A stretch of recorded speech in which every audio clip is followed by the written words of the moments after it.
नमस्कार। आकाशवाणी चंडीगढ़ से प्रादेशिक समाचारों के साथ मैं रत्तिका। पहले इस बुलेटिन के मुख्य समाचार। प्रधानमंत्री नरेंद्र मोदी ने देशवासियों को आह्वान किया है कि इस दीपावली पर स्थानीय उत्पादों की खरीद की जाए। 15वें वित्त आयोग ने आगामी 5 वर्षीय वित्त रिपोर्ट आज राष्ट्रपति को सौंप दी है। हरियाणा के मुख्यमंत्री मनोहर लाल ने कहा है कि गेहूं और रबी की दूसरी फसलों की बुआई के लिए 7 जिलों में कृषि नलकूपों के लिए 10 घंटे बिजली दी जा रही है। और हरियाणा में आज शाम तक कोविड-19 के 2100 नए मामले सामने आए हैं, जबकि 2004 कोविड मरीजों को स्वस्थ होने पर अस्पताल से छुट्टी दी गई है। अब समाचार विस्तार से। प्रधानमंत्री नरेंद्र मोदी ने देशवासियों को दीपावली का त्यौहार स्थानीय उत्पादों से मनाने का आह्वान किया है। उन्होंने इस वर्ष के लिए दिवाली पर स्थानीय उत्पादों का प्रयोग का नारा दिया है और कहा है कि दिवाली को पूरी तरह स्थानीय उत्पादों का उपयोग करके मनाना हमारी प्रतिबद्धता और जिम्मेदारी है। अपने लोकसभा निर्वाचन क्षेत्र वाराणसी में आज 30 विकास परियोजनाओं का उद्घाटन करते हुए प्रधानमंत्री ने अपने संबोधन में पूर्वांचल के किसानों का आभार व्यक्त किया और कहा कि कोविड-19 महामारी के बावजूद उन्होंने अपने खेतों में भरपूर पैदावार की है। प्रधानमंत्री ने कहा कि स्वास्थ्य के क्षेत्र में बेमिसाल कार्य हुआ है और वाराणसी न केवल पूर्वांचल बल्कि पूरे देश के लिए स्वास्थ्य सुविधाओं का केंद्र बन गया है। उन्होंने कहा कि गत 6 वर्षों में बहुत से विकास कार्य हुए हैं और कई परियोजनाओं ने शहर का कायाकल्प किया है। उन्होंने कहा कि वाराणसी हर क्षेत्र में विकास कर रहा है और इससे राज्य के पूर्वांचल क्षेत्र के लोगों को फायदा मिल रहा है। कृषि कानूनों का उल्लेख करते हुए प्रधानमंत्री ने कहा कि इससे किसानों का फायदा हो रहा है, क्योंकि फसलों की खरीद और बिक्री के सिलसिले में बिचौलियों को बाहर रखा गया है। उन्होंने कहा कि पीएम स्वनिधि योजना रेहड़ी फड़ी वालों की मदद कर रही है, जिनको कोरोना महामारी के कारण बहुत सी मुश्किलों का सामना करना पड़ा। प्रधानमंत्री ने कहा कि संपत्ति कार्ड योजना से गांव में बहुत से विवादों का समाधान करने में मदद मिलेगी। 15वें वित्त आयोग ने आज वर्ष 2021 से 2026 तक की अवधि के लिए अपनी रिपोर्ट राष्ट्रपति रामनाथ कोविंद को सौंप दी है। वित्त आयोग के अध्यक्ष एनके सिंह ने आज राष्ट्रपति से मुलाकात करके उन्हें ये रिपोर्ट सौंपी।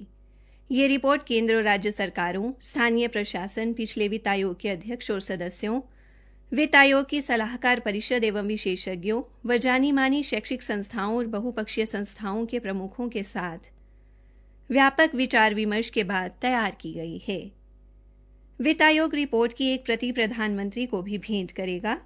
केंद्रीय वित्त मंत्री इसे संसद के पटल पर सरकार द्वारा की गई कार्रवाई संबंधी रिपोर्ट के साथ प्रस्तुत करेंगी।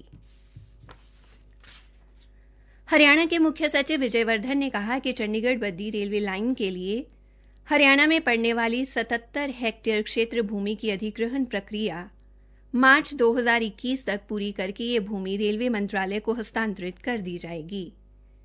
श्री विजय वर्धन ने ये जानकारी आज चंडीगढ़ में वीडियो कॉन्फ्रेंसिंग के माध्यम से कैबिनेट सचिव राजीव गौबा की अध्यक्षता में आयोजित प्रगति समीक्षा बैठक के दौरान दी। बैठक में बताया गया कि रेलवे मंत्रालय ने हरियाणा व हिमाचल प्रदेश के अधिकारियों के साथ बातचीत कर चंडीगढ़ बद्दी रेलवे लाइन के लिए सारी औपचारिकताएं पूरी कर ली हैं। आकाशवाणी के समाचार सेवा प्रभाग द्वारा कोरोना उचित व्यवहार जन आंदोलन के तहत कोविड-19 के प्रति लोगों को जागरूक करने के लिए शुरू की गई नई श्रृंखला आओ कोविड को हराएं के तहत आज का संदेश है, याद रखें मास्क और 2 गज की दूरी, बार बार हाथ धोना भी है जरूरी। त्योहारों के मौसम में खुद सचेत रहें और दूसरों को भी सचेत करें। कोरोना उचित व्यवहार का पालन करें, ये आपकी सामाजिक जिम्मेदारी भी है।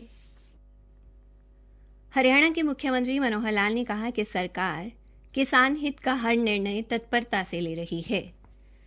इसी कड़ी में रबी बुआई सीजन के लिए प्रदेश के 7 जिलों में कृषि नलकूपों के लिए बिजली आपूर्ति अवधि 8 घंटे से बढ़ाकर 10 घंटे कर दी गई है।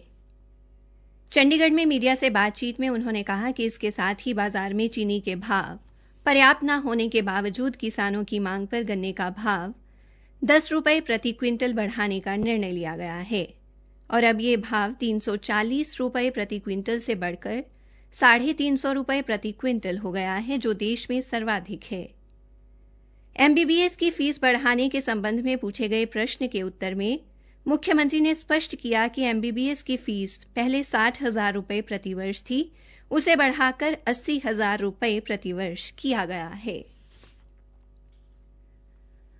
हरियाणा सार्वजनिक उपक्रम ब्यूरो के नवनियुक्त अध्यक्ष सुभाष बराला ने कहा है कि मुख्यमंत्री मनोहर लाल ने संगठन से अलग उन्हें पहली बार सरकारी तौर पर नई जिम्मेदारी दी है, जिसको वो पूरी निष्ठा और लगन से निभाएंगे। इसके लिए श्री बराला ने मुख्यमंत्री का आभार व्यक्त किया है। भारतीय जनता पार्टी के अध्यक्ष ओम प्रकाश धनखड़ से विधिवत रूप से कार्यभार ग्रहण करने के बाद पत्रकारों से बातचीत में उन्होंने कहा कि ये नई जिम्मेदारी उनके लिए एक नया अनुभव है। सबसे पहले वे विभाग के अधिकारियों के साथ बैठक कर चरणबद्ध तरीके से ब्यूरो की कार्यप्रणाली को समझेंगे और बेहतर ढंग से कार्य करने का हर संभव प्रयास करेंगे। इसी प्रकार ब्यूरो के अधीन जितने भी बोर्ड, निगम व अन्य संस्थान हैं, साथ ही उनका भी अध्ययन करेंगे। इस मौके पर उनके साथ विधानसभा अध्यक्ष ज्ञानचंद गुप्ता भी मौजूद रहे। एक प्रश्न के उत्तर में श्री बराला ने कहा कि सार्वजनिक उपक्रम ब्यूरो किसी भी प्रदेश की वित्तीय व्यवस्था का एक महत्वपूर्ण अंग होता है। ब्यूरो से जुड़ी संस्थाओं में बेहतर तालमेल और लाभ अर्जित करना उनका प्रयास रहेगा। हरियाणा में आज शाम तक कोविड-19 के 2100 नए मामले सामने आए हैं, जबकि 2004 कोविड मरीजों को स्वस्थ होने पर अस्पताल से छुट्टी दी गई है। विभिन्न जिलों से हमारे संवाददाताओं से मिली जानकारी के अनुसार पंचकुला जिले में आज 58, अंबाला जिले में 25, फरीदाबाद जिले में 570, यमुनानगर जिले में 19, सिरसा जिले में 97, भिवानी में 83 और पलवल में 19 लोगों में कोविड संक्रमण की पुष्टि हुई है। जबकि फरीदाबाद जिले में 525, भिवानी में 40, यमुनानगर जिले में 15, अंबाला जिले में 30, पंचकुला जिले में 32, सिरसा जिले में 72 और पलवल में 17 कोविड मरीजों को स्वस्थ होने पर छुट्टी दी गई है। आज सिरसा और फरीदाबाद में 2-2 कोविड मरीजों की मृत्यु भी हुई है। उधर सिरसा से हमारे संवाददाता ने बताया है कि खैरपुर स्थित राजकीय विद्यालय में 9वीं से 12वीं तक के 7 विद्यार्थी कोरोना से संक्रमित पाए गए हैं। स्कूल को सैनिटाइज करवाया जा रहा है और 2 दिन के लिए बंद रखा जा रहा है। इसी के साथ प्रादेशिक समाचार समाप्त हुए।